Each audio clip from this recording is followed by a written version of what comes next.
Good to know. Never fired this clay before. Hello, pottery friends! My first kiln opening with my new to me clay, which is Rue and Iceman, both from Kentucky Mud Works, and my first glaze tests with my homemade glazes. So yeah, you could say I'm a bit anxious and a bit excited and everything. There are also things in here that were waiting to be fired a long time before my controller said I'm not doing this for you anymore, and they are in here too. So it's a bit of a mix of a lot of things. Oh, this was on a cookie. A small bird feeder. This has been glazed for I don't know how long ago, like I said, before my controller stopped. It's pinging. This combination always crazes a little bit, which is why I only use it on the outside and only for things like this or decorative pieces. This is a pearl white with, ooh, my light is maybe a bit bright. We'll see. This is pearl white with a jungle gem. I don't know which one. This is my old clay, Laguna. So I don't know what it would do on my new clay. It's cute. And this is also still my old clay, Laguna. It was, we all know these. These little pot vases are one of my best sellers, if and when I have enough and I'm open again, working on that. One of my mosquito coil holders. I can tell by this one and by my cones that the top part of my kiln didn't get quite as hot. Hot enough, but not quite as hot. And then I have an experiment. Ooh, what's this? Some color got in there that wasn't supposed to be there. There's my logo. Yeah, it's a box. And this goes with it. It didn't quite fit anymore after drying, so I don't think it's a good fit, but that's this one. Oh, I can hear that one pinging. And oh no, it doesn't really, it's not a very tight fit, but okay, it's my first one. This is my coffee pour over construction.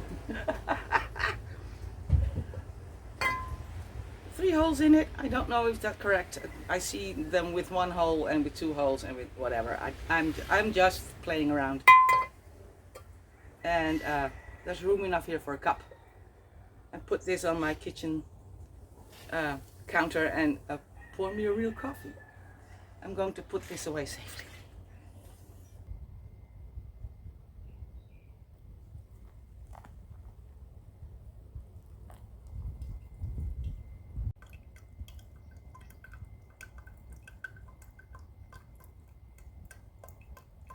I think, yes, that's the only shelf I have to lift, so the glaze tests are in there.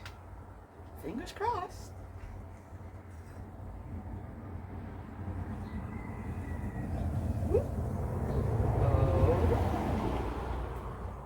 Okay.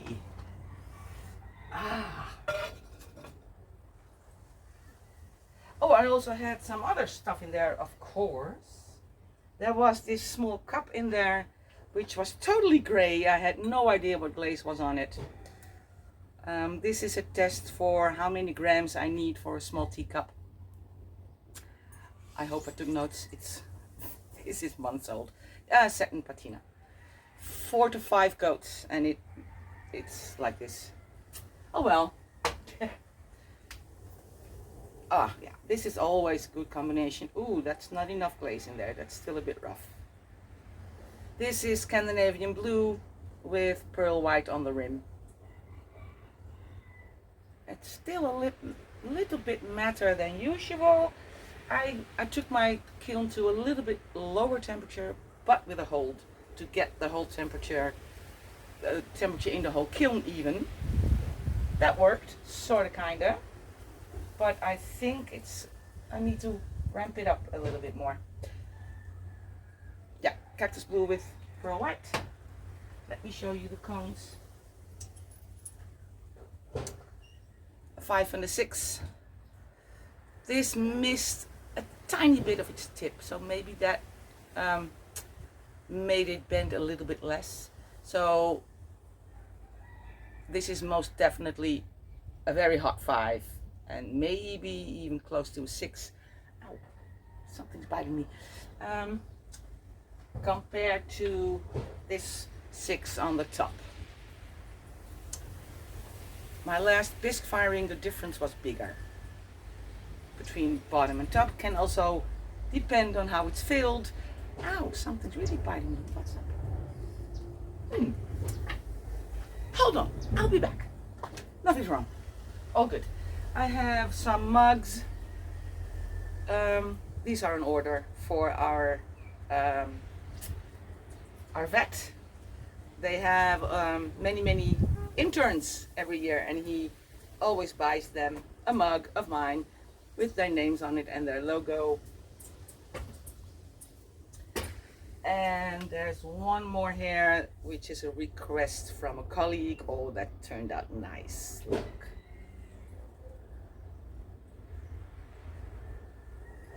Yeah, that's nice. Oh, yeah. He wanted pink flowers and her name. Isn't it sweet? He's a sweet colleague. Oh, glaze tests. I'll just start somewhere. This is the first time I have glaze fired roux and Iceman. I'm going to have to get my my notes. Hold on. My notes. Let's see. R1. This clay is roux and just the clay. I love it. I love that little halo you get where the glaze ends. And I saw that from other potters and I thought, oh yeah, gotta have this clay. R1, this is the floating base, clear, no colorants in it. And it's from Old Forge Creations. He's on Glazy, he's on YouTube. And he has shared this base glaze with the rest of the world. It's I also have transparent in here. We'll do a comparison in a second. I would have thought there would be more you know, the separation in a floating glaze, but let's see. If I have an R1, I need to have an I1 too, an ice. Yes, this is the same floating base on Iceman, and that it looks beautiful. It's really it's melted. It's no bubbles, no nothing. We'll have to wait and see what happens in a day or two, if it will craze or not, because sometimes it happens a little bit later. That one's still pinging, I can hear it. This is, it's just, looks like a good fit. And it's, of course, it's dipped. And for instance, these ones were brushed on HF9 by Amica. Ping. Could have done with a layer more, I think. But yeah, this is very promising. Okay, what's next? R6. I think this is, yes. This is Kitten's Clear. A very popular, apparently, clear glaze for cone 6. So I thought I'd try that, and Pat, thank you Pat, said it works good for her on her Iceman clay. Now let's see. Is there a difference? Not really. Can you tell a difference? This is the floating base, and this is clear, Kitten's Clear. Huh. This has more halo. I like it. It looks, it's so smooth. Now these are just, you know, simple test tiles, but yeah. R6, then I have to have an I6 somewhere too, right? Yeah. My cookie was stuck. I put them all on cookies for you, you know, you never know.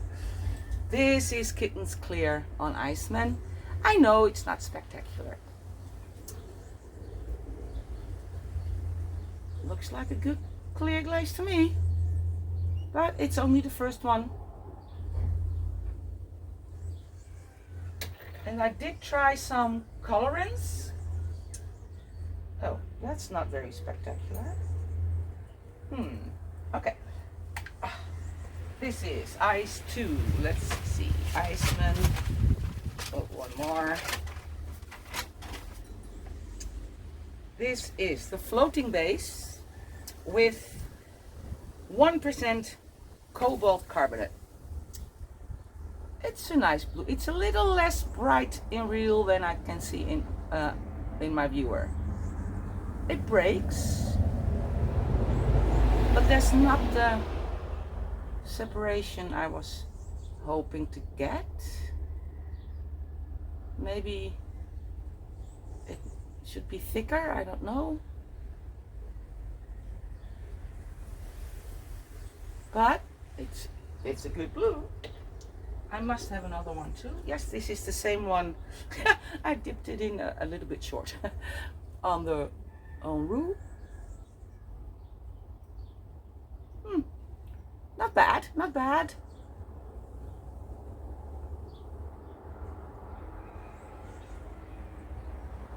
I have to think about this. If I in the texture it's darker, of course. We'll see. I have to think about that. I also did copper carbonate. Ooh, that needs a little bit more. That's a very, very, very pastel-like copper carbonate, by the way. Ice 3. This is, yeah, the floating base with 1% copper carbonate in it. I think I can go a bit more.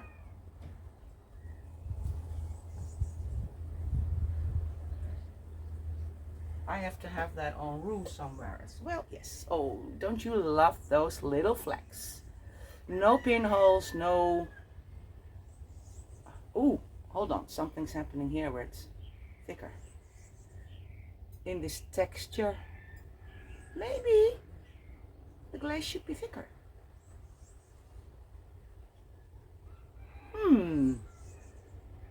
This is only one dip, so I might do new tests and see what happens if I dip twice or longer. Oh, that halo, it's so beautiful. No pinholes, no nothing. Perfect. And I have tried to make a warm white. This is, ta-da, the same floating base. If I remember, I will put the link to that glazy page of him in the description if you want to have the recipe. This is the floating base with 8% Ultrox or Circoplex, or some opacifier I used Ultrox, and 1% red iron oxide, because in my book it says that those opacifiers make it really stark bright white, and I didn't want that. And it is, compared to the off-white clay, it is some sort of, it's a bit darker again on my, in real life than on my screen, but it is a creamy color. And I have one more en route. I like it. It just doesn't break the way I thought it would. but I don't know. I mean, I have expectations that are probably just completely wrong. So, but I do like it. It's a creamy color. Look. Oh, where were you? Huh. I think this was towards the elements. Good to know. I've never fired this clay before. So yeah, I'm happy. Really not the one pinhole blister. So I'm doing something good. I need to go a little bit hotter, just a tad bit, to make sure the top gets to con 6 as well. But yeah, I was hoping this would be darker and would break more. No, it does break. No, it does.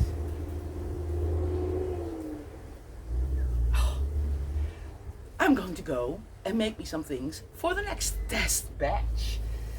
Changing up the green, test this one once more, and yeah, I'll let you know whether the kitten's clear is not crazing or not doing anything weird in the next week. And yeah, off to work now.